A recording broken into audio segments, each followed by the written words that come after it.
Thomas Sankara, capitaine de 35 ans, président de la Haute-Volta, il a pris le pouvoir par un coup d'État le 4 août 1983.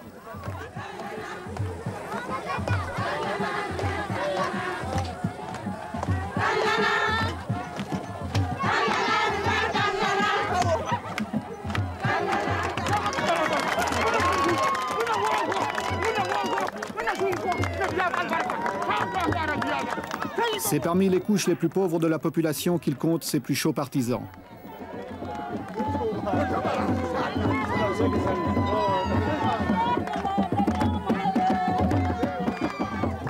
Malgré son jeune âge, son engagement politique n'est pas récent. En 1980, il est secrétaire d'État à l'information sous l'avant-dernier régime avant de démissionner. Puis, participant au coup d'État du dernier président, le commandant médecin Jean-Baptiste Ouédraogo, il devient Premier ministre, est arrêté, libéré et fait le coup d'État. Sitôt au pouvoir, il veut galvaniser les foules en utilisant un langage où le slogan incantatoire tente de faire passer les mots d'ordre. Chacun doit se convaincre que c'est un changement révolutionnaire.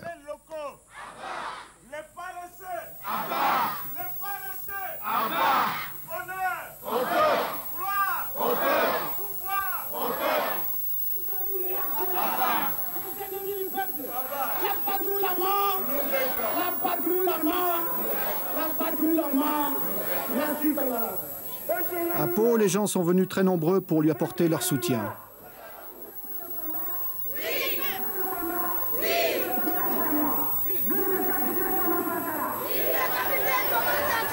Camarades,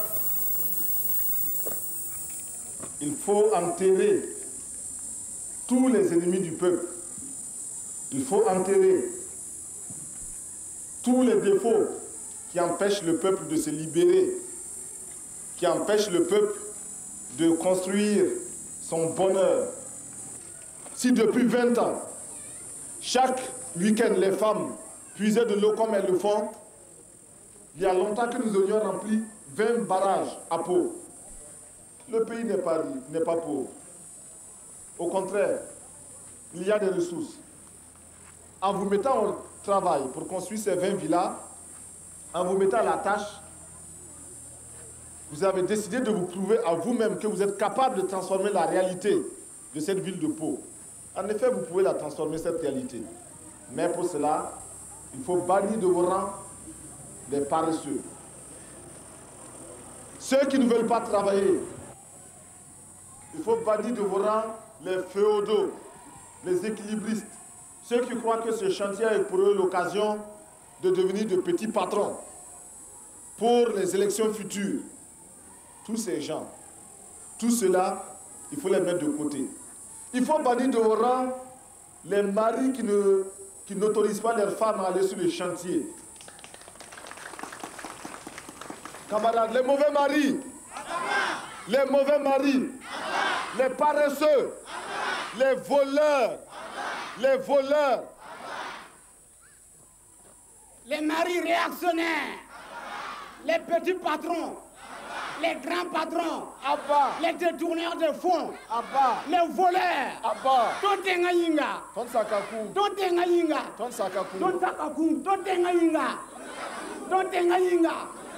vive la révolution, vive le capitaine Thomas Sankara. On ne peut pas se développer sans mobilisation. Nous ne pouvons pas nous développer si le peuple lui-même ne prend pas son destin en main. C'est le peuple qui doit construire le pays. Ce n'est personne d'autre. C'est 20 villas aujourd'hui. Demain, ça sera 20 écoles, ça sera 20 dispensaires, ça sera 20 maternités.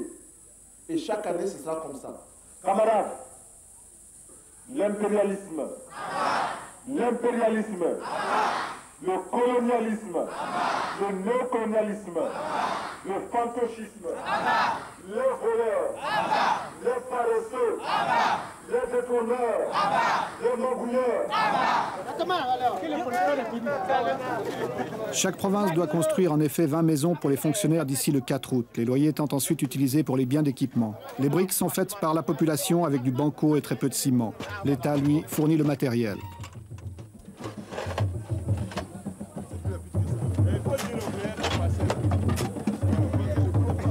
Moi, j'ai fait ça. Afin d'entretenir le moral de ceux qui travaillent, le capitaine Sankara multiplie les visites de ces chantiers en mettant chaque fois la main à la pâte.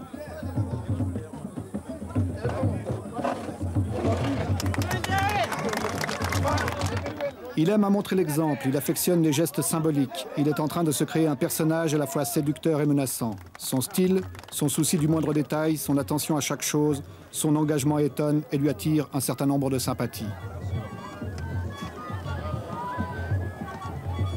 Il ne faut pas que ça piétine. L'approvisionnement doit être rapide. Maintenant, il faut penser à la toiture. Voilà, déjà. Il faut déjà penser à la toiture. Vaut mieux qu'ils aient leurs matériaux ici. Bon, n'oubliez pas de créer beaucoup d'espaces verts. Surtout le long de la route, là. Beaucoup d'espaces verts, des fleurs, des petits bancs. Si vous êtes ici, faites des petits bancs en béton, là. Des bancs publics. À la tête des chantiers du 4 août, il a mis des gens considérés comme peu favorables à son régime. Ceux-ci sont ainsi mis à l'épreuve. C'est une dernière chance qui leur est offerte de s'intégrer. Le chef de chantier, c'est le camarade Traoré. C'est un ingénieur agronome, c'est ça, hein? Oui, c'est ça. Bon, alors un ingénieur agronome qui est mis sur ce chantier-là pour participer activement, concrètement à la révolution. Pourquoi est-ce qu'on l'a choisi, lui? Mais comme la révolution n'exclut personne, mais donne à chacun la possibilité de se faire ou de se refaire, eh bien, lui est envoyé sur ce chantier-là. Mais voilà, il vit en parfaite harmonie avec le peuple militant de Pau, qui l'accepte, qui le suit et qui exécute ses mots d'ordre, preuve qu'il intègre correctement la révolution et c'est effectivement un camarade. Monsieur le Président, est-ce que vous pensez que cet enthousiasme va durer longtemps? Aussi longtemps que les populations commencent à se convaincre et à percevoir qu'elles-mêmes peuvent transformer leur situation et peuvent améliorer leurs conditions. Au début, c'était des mots, ce n'était que des mots et une adhésion euphorique. Le doute avait commencé à s'installer. Aujourd'hui, il est évident que dans ce bâtiment-là, qui se construit petit à petit, grâce à l'engagement des populations, ce bâtiment-là est la preuve que la révolution apporte effectivement quelque chose de qualitatif. Merci. Pour surveiller et encadrer le chantier, un commissaire politique a été nommé. Il peut s'appuyer sur les CDR, Comité pour la défense de la Révolution, formés surtout de jeunes très actifs. Dès son accession au pouvoir, le capitaine Sankara a effrayé certains milieux qui le considèrent comme étant l'homme de Kadhafi, l'homme de la Libye. L'homme de la Libye, peut-être que la Libye a des hommes. En tout cas, il n'en a pas ici. Et en tout cas, ce n'est pas moi. Je suis au contraire un voltaïque qui connaît ses réalités, la misère de son peuple, et qui voit aussi comment ailleurs d'autres ont eu le courage de prendre leurs responsabilités. Nous n'avons pas honte de dire que nous traitons avec Kadhafi, nous n'avons pas honte de dire qu'à certains moments, il nous a aidés à notre demande, et quand certaines de ces aides ne nous convenaient pas, nous le lui avons dit. Mais de là à dire que nous sommes influencés par Kadhafi, c'est absolument faux. Absolument faux parce que nous ne faisons pas ici ce que fait la Libye. D'abord, Lord Volta n'est pas la Libye. Ensuite, moi, je ne suis pas Kadhafi. Les voltaïques ne sont pas libyens. Cela est très important. Nos positions n'ont pas toujours plu. Mais nous voilà nous connaissons un dilemme. Soit taire nos positions que nous considérons comme vraies, donc taire la vérité. La vérité, c'est ce que chacun de nous a sa vérité, bien sûr. Nous n'avons pas la vérité absolue. Donc, consciemment mentir pour bénéficier des grâces de ceux qui peuvent nous aider ou de nos partenaires qui sont délicats et puissants. Ou alors leur dire la vérité dans la conviction, dans l'intime conviction que nous rendons service à notre peuple et à tout autre peuple. Aux Nations Unies, nous sommes membres du Conseil de sécurité des Nations Unies. Nous recevons aujourd'hui des pressions multiples, multiformes pour orienter nos votes, pour orienter nos prises de position aux Nations Unies. Pouvons-nous nous taire lorsque l'on agresse un pays parce qu'il est petit? Pouvons-nous nous taire lorsque l'on envahit un autre pays? Nous estimons que si nous sommes aux Nations Unies et au Conseil de sécurité, et si nous n'y sommes pas simplement pour compléter les effectifs et pour la foire, nous devons avoir le courage de dire au nom des peuples qui nous ont fait confiance, car il s'agit de vote, et la Haute-Volta a eu plus de 104 pays qui l'ont élu, nous devons représenter leurs intérêts. Et en particulier, ces pays non alignés qui ont massivement voté pour la Haute-Volta, nous devons quotidiennement, constamment, courageusement défendre les intérêts des non alignés d'une manière particulière, mais d'une manière générale de tous les peuples qui s'indignent si nous ne voulons pas que le Conseil de sécurité des Nations Unies et les Nations Unies en général deviennent une caisse de résonance manipulée par quelques tambourinaires puissants, il nous faut, nous, membres, y exercer tout notre droit, même s'il est limité du fait que quelques-uns ont un veto qui est omniprésent. Nous avons donc des pressions. Mais malgré tout, une grande puissance comme la France, comme les États-Unis ou comme l'Union soviétique, s'ils décident de retirer une partie de l'aide qu'ils vous apportent actuellement, peuvent vous mettre dans de graves difficultés intérieures. Mais c'est vrai. C'est la raison pour laquelle nous sommes obligés de lutter contre l'impérialisme et ses manifestations. L'impérialisme, aujourd'hui, sait qu'il est très important, il est plus utile pour lui de nous dominer culturellement, beaucoup plus que militairement. La domination culturelle est la plus souple, la moins coûteuse, la plus efficace. Et c'est pourquoi nous disons qu'aujourd'hui, pour renverser le régime de Haute-Volta, il n'est peut-être pas nécessaire d'amener des mercenaires puissamment armés. Il suffit simplement d'interdire l'importation du champagne ou du rouge à lèvres, je ne sais pas, ou des vernis à ongles. Cela suffit à nous renverser. Parce que la petite bourgeoisie aujourd'hui est convaincue qu'elle ne peut se passer de ces produits-là. Eh bien, il nous faut travailler à décoloniser les mentalités. Nous travaillons à reconditionner notre peuple, à accepter de vivre tel qu'il est, à ne pas avoir honte de ces réalités, à s'en contenter et même à s'en glorifier. C'est bien si les autres vivent comme cela, mais c'est normal que nous vivions autrement. Nous l'avons choisi. Ils n'ont pas hésité à dire à d'autres pays, par exemple l'Union soviétique, que nous refusions une aide de l'Union soviétique qui n'était pas, de notre point de vue, à la hauteur de notre attente. Nous nous sommes expliqués et je pense que nous nous sommes compris. Mercredi, jour de réunion du Conseil des ministres. Ceux-ci s'y rendent dans leur nouveau véhicule de fonction.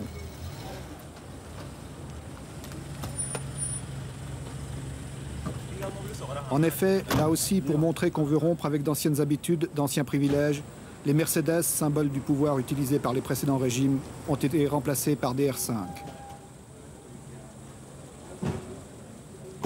Il s'agit de frapper par des mesures spectaculaires. Le président a même décidé de faire de la Cadillac décapotable de son prédécesseur l'objet d'une tombola nationale.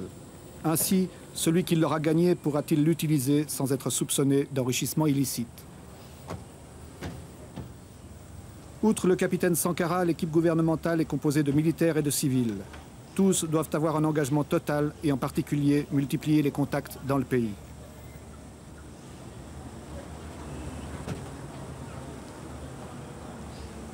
Tous les ministres civils ou militaires sont armés. Ils ont reçu une Kalachnikov que certains emportent même aux réunions du Conseil. Chacun a d'ailleurs suivi un entraînement militaire pendant quelques jours. La vigilance est de mise pour chacun dans un climat d'insécurité. Autre mesure de précaution, les lieux où se tiennent les conseils des ministres changent constamment. Ils ne sont connus qu'une demi-heure avant l'heure prévue. Le travail des ministres est chargé. Le programme qui est proposé aujourd'hui est austère, difficile. Pour toute l'équipe gouvernementale, il va représenter un effort considérable. Là aussi, chacun doit avoir ses dossiers bien préparés, bien étudiés. Le capitaine veille à l'engagement de chacun de ses ministres. La révolution, si elle promet un avenir radieux, elle part d'abord de sacrifices permanents. Et ces sacrifices, nous sommes décidés à les assumer. Et nous formons quotidiennement notre peuple à les accepter. Nous savons qu'ils sont lourds, très lourds. Ces sacrifices, nous avons demandé aux fonctionnaires de renoncer à une partie de leurs indemnités, parce qu'ils sont des privilégiés. Cela, vous vous en doutez, ne peut pas être bien accueilli partout. Ces sacrifices, nous demandons aux voltaïques de se mobiliser. Si ailleurs, si dans certains pays, on a pu détourner un fleuve, en Volta, nous pouvons bien le faire parce que nous avons des bras aussi vigoureux. Ces sacrifices, nous les imposons au gouvernement, aux membres du gouvernement auxquels nous imposons un rythme de vie, un train de vie très modeste. Nos ministres ne sont pas autorisés à voyager en première classe dans les avions. Ils prennent les classes touristes. Et même quand il est possible de les faire voyager par les avions charter, nous le faisons. Nous avons suspendu pour une longue période les brasseurs d'air, l'air conditionné dans les bureaux, etc. Nous avons supprimé les indemnités des ministres, du président, etc. Nous les avons tous ramenés à leur salaire d'instituteurs quand ils étaient instituteurs, de professeurs, de médecins ou de capitaines, dépouillés de toutes autres indemnités. Revenez. Revenez à droite. Marche. L'armée est obligatoire, mais seuls 2% des voltaïques en âge de porter les armes sont recrutés faute de moyens. Voyez la tête.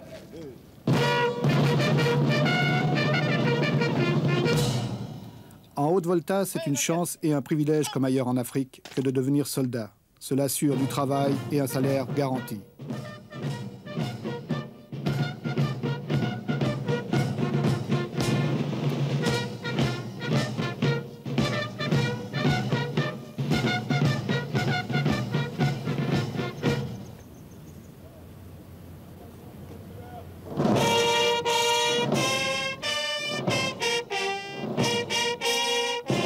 La volonté du capitaine Sankara est de vouloir mieux intégrer l'armée au peuple.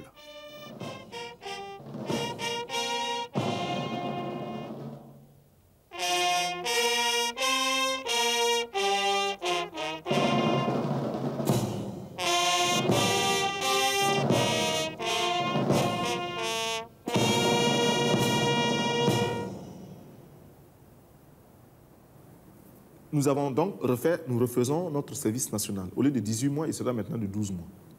Mais au lieu d'être simple, exclusivement militaire, le métier des armes, 18 mois, et après on en garde certains, les autres sont renvoyés, non. Ce sera un service où il faudra apprendre bien sûr le maniement des armes pendant un certain temps, une période donnée, mais une autre période, à peu près les 3/4 du temps du service, ces 3/4 seront consacrés à la production. Sous l'encadrement militaire, bien sûr. Pourquoi nous faisons cela? D'abord, nous disons que la défense du peuple incombe au peuple. Et il faut que le peuple se mobilise, il faut que le peuple soit en armes, car nos ennemis sont nombreux. Tout le monde n'acclame pas la révolution voltaïque et tout le monde n'a pas entré l'âge de guerre contre nous. Et aussi, nous estimons qu'il n'est pas question de confier la défense du peuple à une minorité, si spécialisée soit-elle. Non, c'est le peuple qui se défend. Et c'est le peuple qui décide de faire la paix quand il ne peut plus poursuivre la guerre. C'est le peuple qui décide du budget de l'armée. C'est le peuple qui décide de ce que doit être l'armée. Il ne faut pas qu'il y ait une armée, une aristocratie au-dessus du reste du peuple. Nous voulons casser cela. Et même nos galons, nous voulons transformer tout cela pour que l'armée, enfin le militaire se fonde dans son peuple. Mais les militaires voltaïques auront à produire, à participer à la production agricole, plus tard industrielle, et d'une manière générale à la vie économique. Et déjà, nous enregistrons des succès, des résultats très, très, très positifs dans toutes les casernes, répondant à un mot d'ordre que nous avions lancé il y a un certain nombre, il y a quelques mois. Les militaires se sont mis à construire des poulaillers et procèdent à un élevage des poulets qui est de plus en plus intéressant. Quelle était la consigne pour les soldats? La consigne était un quart de poulet par militaire et par semaine. C'est un minimum. Nous savons que si ce quart de poulet par militaire et par semaine est réalisé, il y a une amélioration de l'alimentation. Il y a aussi un désintéressement de cette couche de salariés réguliers que sont les militaires par rapport au marché du poulet, de la volaille, ce qui va nécessairement baisser le prix de la volaille pour d'autres clients que sont les civils. Et puis, l'effet d'entraînement, c'est que le militaire qui le fait pour lui-même, qui le fait parce que son chef lui a donné l'ordre de le faire, sera tenté de le faire pour lui-même à domicile. Et puis, forcément, cela fera tache d'huile. Bon, du reste, déjà, certains militaires ont estimé que ce mot d'ordre, un quart de poulet par militaire et par semaine, n'est pas suffisant. Et ils font un demi-poulet. Et il y en a même qui prétendent qu'ils feront un poulet par militaire et par semaine. Nous ne demandons que cela, parce que la révolution, c'est aussi vivre dans l'opulence, c'est vivre dans le bonheur, mais le bonheur et l'opulence pour tous, non pas pour quelques-uns.